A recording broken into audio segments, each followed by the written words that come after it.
Hey guys, it's Bill from Linden, Tennessee. This is going to be kind of an overview of all the stuff I've done. Didn't do a video last weekend, but I'm going to go ahead and try and shoot one this weekend and see if I can't remember everything that's happened since then. First issue I had was about 3 weekends ago. The charger on this thing stopped charging. And so I contacted the company, and there's supposed to be a 1-year warranty on this thing. I contacted them, and I knew it was going to take them a long time to get back to me. Of course, they're in China. So I went ahead and bought another charger just in case they never get back to me or it's some ridiculous process to do a return or repair or whatever. About the time that showed up, they did email me back and said, oh, we don't do any kind of servicing whatsoever on the chargers. That's kind of on you to fix it yourself or throw it away and get a new one. Like, well, phooey. Fortunately, I bought a new one, so I was ready to go. Took this thing all apart. To get this center console out, I got to take all the bolts out of the back body and move it back like 1 inch. And then this thing can just barely clear out of here. You got to take the little knob off the headlight switch too. But got that all out of there and started taking apart. Had the side panels off, was about to take the battery box out, whether I needed to or not. And then I got to thinking, I'm like, hang on a minute. Let's check the fuse. And sure enough, it was just a blown fuse. Replaced the fuse, and it worked just fine. So I put it all back together, and I have an extra charger now, which is great in case it does actually fail for real, or I do another 48 volt Cub Cadet conversion, which is not out of the question. So that was the first thing. Then, most recently, this weekend, and a little bit of last week, this is my flail mower that came off of an old Farmall Cub A, maybe? I don't know. It's one of them old ones that the engine and the driver's seat is really, really far offset to the right. And this would have been a belly mower for it. And I had originally converted this thing to go on the front of Artie, my articulating 4x4. And it works fantastic. It worked really, really great. Problem was, it's a lot of weight out on the front of an articulated tractor, and I don't have hydraulics on the tractor, so my steering is manual. It is power. You can go back and see all the videos, but it was a huge load on the front of that thing, and it rocked back and forth. It was not, there was a lot of play and slop in it anyway, and it was a real pain in the butt to remove and put back on. So, and I couldn't use this mower with it. This mower has a much bigger battery, at least twice as big. So all of those problems needed to get fixed, and to fix them, I reconverted it to a pull behind. And the way this worked, it kind of worked out cool. I had about 15 different ideas of how to go about doing this. Originally, in the front here, that bar wasn't there, but there's a big, where that sticks out, there's a tube, a roller that goes all the way across. I guess for anti scalping, something like that. I don't know what it's for. But the bearings were all shot in the one I've got, so that's not on there anymore. And this, you loosen this bolt up, and then there's several holes in this piece that goes up, and you can adjust the height of that roller. And the idea was, I thought, is that if I extend that piece back and then use those adjusters, then that wheel will move up and down. So that goes down, the wheel goes up, and the mowing cutting height goes down, whatever. That was kind of the idea. But in order to do that, I was going to have that wheel kind of way far back so that when it came up, it didn't hit my pulley. And the way I was going to do that is I had a piece of square tubing right there welded to this, and then that bar right there was welded to that, and then it would just sort of clear that whole mechanism. That would have made belt servicing an issue if I ever needed to do that. It made the whole thing wider, and I wasn't really sure if it was going to work anyway. But one way or the other, I needed to have a way to pull this thing along. And so I picked up on these, just made some holes on the end of this flat bar, obviously welded a tube across and made a tube right there. And that is my pull bar. Got a little support there to hold the thing up. And I still wanted to be able to cut low grass with this. And the way that I can do that is by taking that rod off there. This whole thing pivots on those and lowers the cutting, the cutters, obviously lowers the cutters. But that needs to be shorter, of course, and that needs to be at kind of a crazy angle up against that.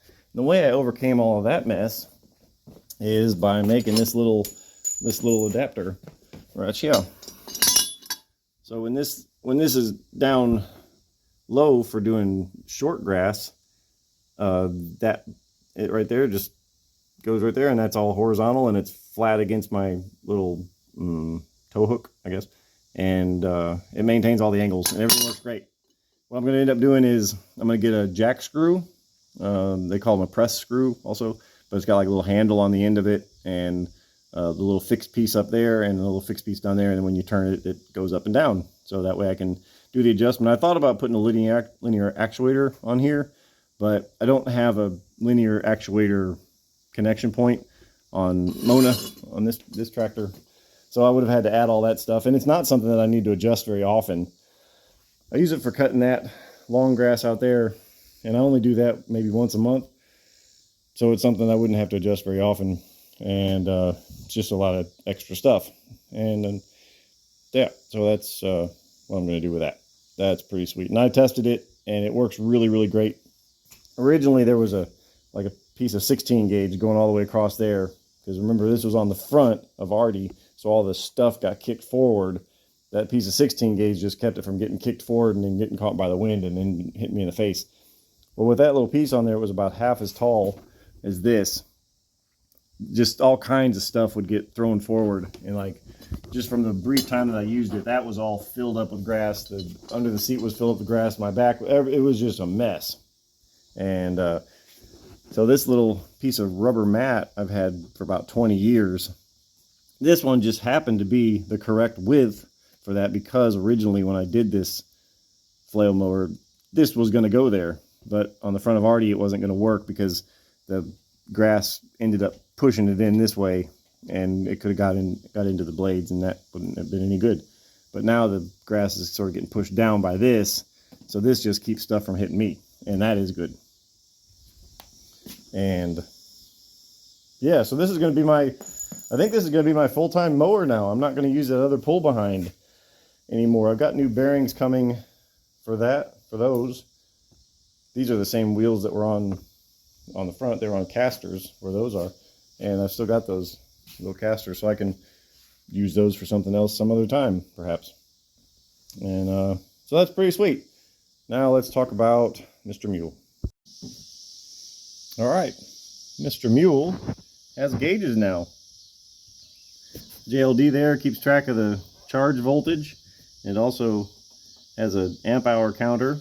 Reset it to 0 when the battery's full. When that gets to 100, it's time to turn around, because 200 would be about 80% depth of discharge for this battery. It can really do about 220 or so, but there's no reason I would ever do that. So you just set it at 0 when it's charged, and then you go to 100, and then you come around back home. And then on this side, let's get the light on. This side we got the silver display. This is the exact same display that is in Artie. It's really great. So battery voltage right there, how much amperage is currently being drawn, and you multiply volts times amps, you get watts. So that's kind of cool. So that's your sort of horsepower. And then an estimated life of your battery right there. It's saying that sitting here, this battery is going to last about 94 or more hours state of charge, and how many amp hours you have. So with this one over here, you reset it to 0. This one goes to 200 and counts backwards. And they're really, really close. Either one of them gets to 100, it's time to go home.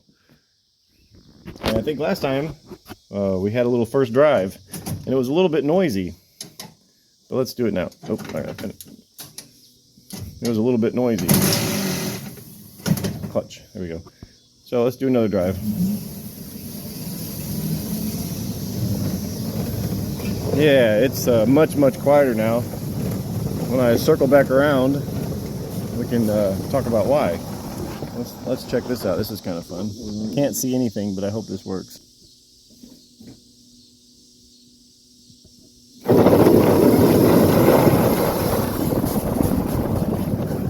Yeah. Where am I at?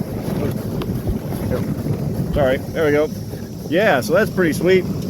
This thing's got some performance now. I wouldn't go and call it fast. My top speed's about 25 or so, which is really all it ever was from the factory. And it's no surprise because my gearing is the same as it would have been from the factory. So let's go back in the garage. Okie dokie, that was fun. Went ahead and put the grill cover or the radiator cover back on there. It's just aesthetic, really. I need to put the bumper. It's got a big tubular front bumper. Got the headlights working. Got a horn now. Mounted a little 12-volt battery there. That's kind of temporary. I'm gonna put like a full-size 12-volt battery there because I want to have an inverter on this thing. Temporary charge port, I guess you'd say. But the coolest thing I think I've done since then is started making the bed. The old bed sitting out here was kind of a mess, rusty old mess of nastiness. This is for sale if anybody wants it. Oh, what is that? Look at that thing. Hey, buddy, what are you doing? Yeah, so I took all the dimensions of the frame off of the other bed and just made this one. Let's see how this thing looks underneath. Oh, hold on. Let me go on the other side. Actually, hold on. Let me do this.